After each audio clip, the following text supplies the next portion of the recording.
Welcome to Penrose Learning, where we make understanding easy. You'll begin by confirming prerequisites: iOS 18, a charged iPhone, and a power connection or MagSafe charger. Once done, unlock settings and go to display and brightness to allow standby. Make sure orientation lock is off so the phone can switch to landscape. You should also check focus settings and permit essential notifications to appear while in standby. This prevents missing alarms or calls. These steps prepare your device to present widgets, clocks, and live activities correctly when standby engages.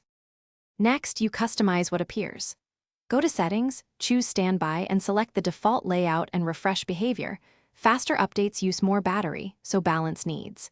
Then, while your phone is in landscape on a charger, swipe to add or remove widgets and arrange live activities. Tap the plus icon to insert clocks, weather, or home controls. Make sure to enable bedtime dimming if you want reduced brightness at night. These choices determine how your standby screen communicates information at a glance. To complete setup, place your iPhone on the charger in landscape orientation and watch standby activate automatically. You'll see clocks, widgets, and live updates. Once active, swipe between different styles and long press elements to edit widgets or quick settings. This lets you tailor glanceable info.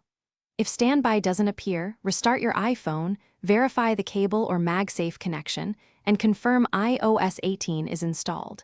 If problems persist, toggle standby off and on in settings. Then try a clean restart. Thanks for watching. If this was helpful, leave a like and consider subscribing. See you next time.